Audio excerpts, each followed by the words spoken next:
For a full copy of today's recipe, check us out on Facebook at Poppy's Cucina or right here on YouTube under the community tab. So what are we going to make today? Today we're making these beautifully crunchy, creamy, cheesy, little spicy, but so delicious and so easy. Buffalo chicken bites. Oh, they're so good and they're so easy. You're going to love them.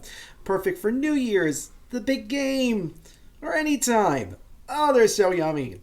Yummy.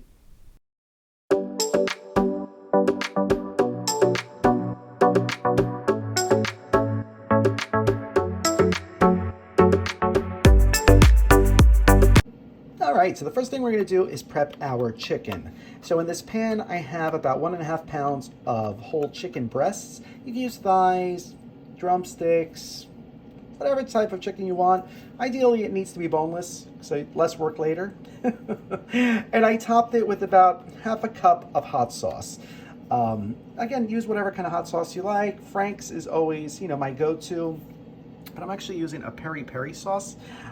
I like that. So what we're going to do is cook this in a preheated 375 degree oven, covered for about 30-40 minutes, just until the chicken is cooked.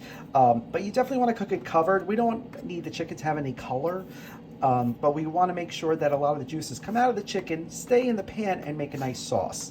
All right, so into the oven it's going to go. And once your chicken is all cooked, we allow it to cool for a little bit. Now we're going to shred it up. You could buy some fancy shredding machines, but 2 forks work just as well. What you just do is just hold it. You literally just shred it. Like that. Nice and easy, right? So easy. Ooh, and it smells good. Try not to eat all the chicken while you're shredding it. I promise not to. Just like that. And now we're going to add the chicken to these the beautiful juices and sauce that it made. So it's going to add all that beautiful flavor. It's going to rehydrate it to make sure it's not dry. Oh, it's going to be so good. We're going to get this all in there and mix it up. And then next we're going to add our salt and pepper to taste. 1.5 cups of shredded cheddar cheese. I'm doing a shredded Jack blend, along with 8 ounces of softened regular cream cheese. You can use mascarpone if you have it, but cream cheese is perfect for this. So now we're just going to mix this all together until it's all nice, smooth, and creamy. Just like that. Now we're ready to prep our puff pastry. So here I have a thawed sheet of puff pastry. We're going to need 2 for this. So now we're going to cut this into 24 squares. So we're going to start by, fortunately this is already folded in thirds, so it makes this a little bit easier. So you're going to cut the wider side into 6. Then we're going to cut this in half, and then a half again.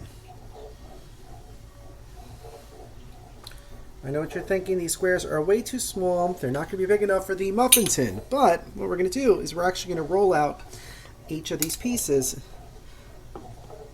into 2 by 2, 2.5 by 2.5 inch squares. And we get some flour on your rolling pin so this doesn't happen to you. All right, so like that. So now we're going to roll the rest of them out, and I'm going to pull out a little bit of flour. And once you have all your squares rolled out, we're ready to prepare our muffin tin. So I here have my mini muffin tin that I sprayed thoroughly with a nonstick cooking spray. And now into each of these holes, we are going to put 1 sheet or 1 square of the puff pastry. You want the edges to overlap a little bit outside because it makes them look cute. Alright, so we're going to fill all of these up with the puff pastry. Super easy, right? Sure is. Just like that. Now we're going to fill them up. So you're going to take a heaping teaspoon, even like half a tablespoon of this delicious chicken mixture, and you're going to fill it up right to the top. Oh, it's going to be so good. So yummy. All right, so we're going to keep filling these up.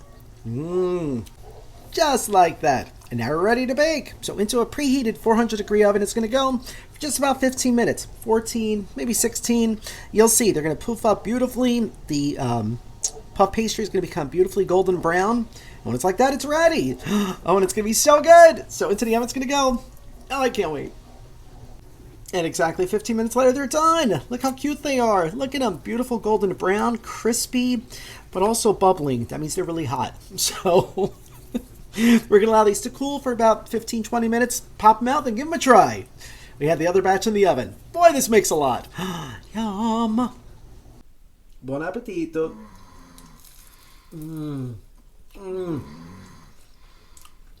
Creamy, crunchy, cheesy,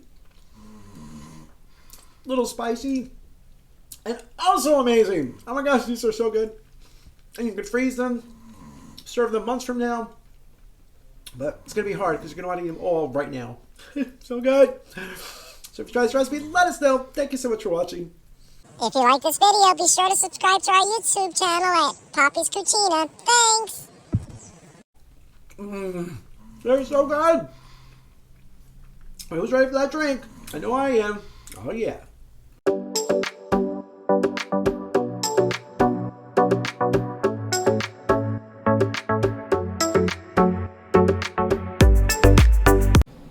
Alright, so for today's peachy melon sour, we're going to start with 2 ounces of whiskey,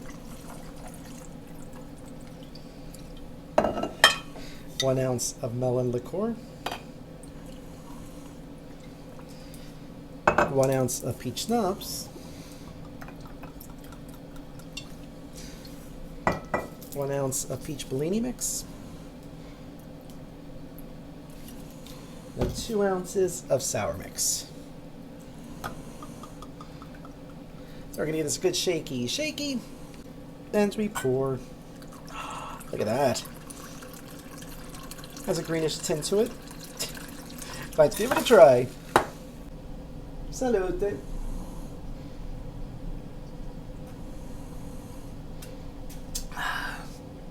Ooh, that's good. It's a beautiful whiskey sour with the smooth finish of peach and melon. Oh, that's nice. Refreshing too. Ooh, I like this. So if you try this drink, let us know. If you tried made those amazing bites, let us know that too. Thank you so much for watching. We'll see you again soon. Keep your suggestions coming. I love hearing from you guys. Love you.